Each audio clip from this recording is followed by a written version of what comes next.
Now, going back to one of our top stories, US President Biden is meeting with South Korea's new President Yoon Suk-yeol. Victor Gao joins me from Beijing to discuss President Joe Biden's visit to Korea. He's professor at Soochow University. Thank you very much for your time. Now, Biden has a very different approach to the Korean Peninsula from his predecessor, doesn't he? What kind of approach would you say Biden has, and what kind of a tactic is he leaning towards? First of all, I don't think President Biden's so-called strategy on the Korean Peninsula will work. It will only further increase tension, and it will push the situation to a dead end.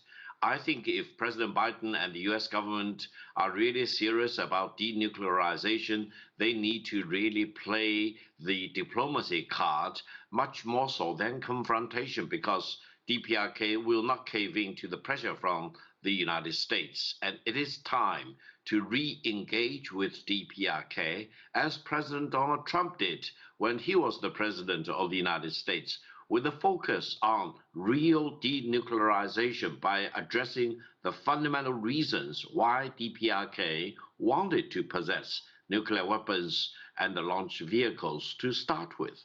Is that what Trump really did? I mean, from memory, he approached the DPRK with comments like, "With fire and fury, the US will retaliate." He also said he was in love with the leader of North Korea. It was a wide range of response, and I also remember many missile tests going off at that time. Was there actually a result from Trump's engagement with North Korea?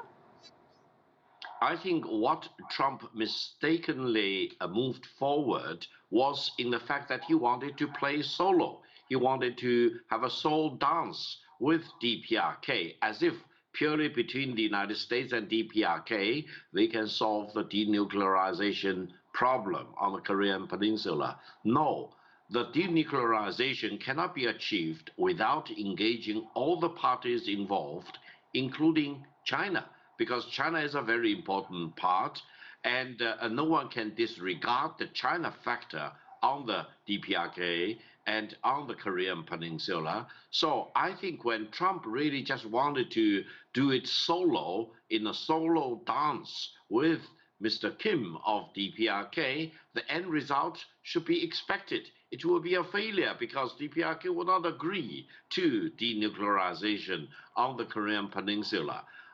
And I'm afraid President Biden moved even more backwardly in the wrong direction, because now President Biden is choosing confrontation and pressure on DPRK as if that would lead to denuclearization.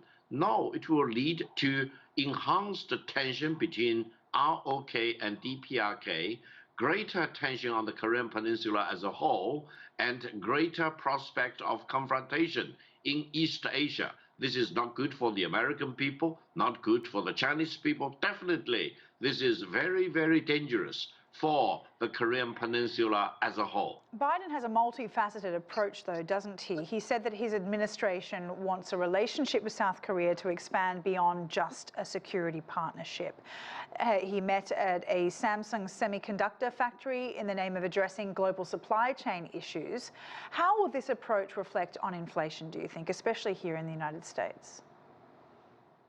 Ironically, if you allow me, I hope President Biden will bring back to the United States some baby formula, because this is exactly what's lacking in the United States. I think those mothers and the starving babies really cannot wait for longer to get the baby formula in the United States. This example shows that supply chain should be really protected. It is on a global basis, and no government should really do anything artificial to disrupt the smooth operation of the supply chain. And this is really a very good example to show that we are living in an interconnected world. I hope President Biden and his team will fly back some baby formula from Japan, from ROK, and other parts of the world to make sure that the baby formula will be in abundant supply in the United States. When we talk about semiconductor chip, it's even more so.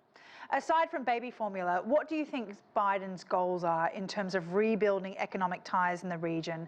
And how is this trip really going to reflect those goals in terms of the US trying to imprint itself within the region and be a strong player across the Asia Pacific?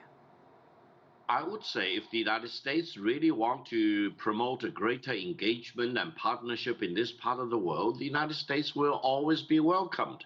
However, if we pierce through the veil and see what exactly is the United States up to, I'm afraid the United States is promoting tension and confrontation. They want to carve out China, and as if they can really promote another separate trade deal by excluding China.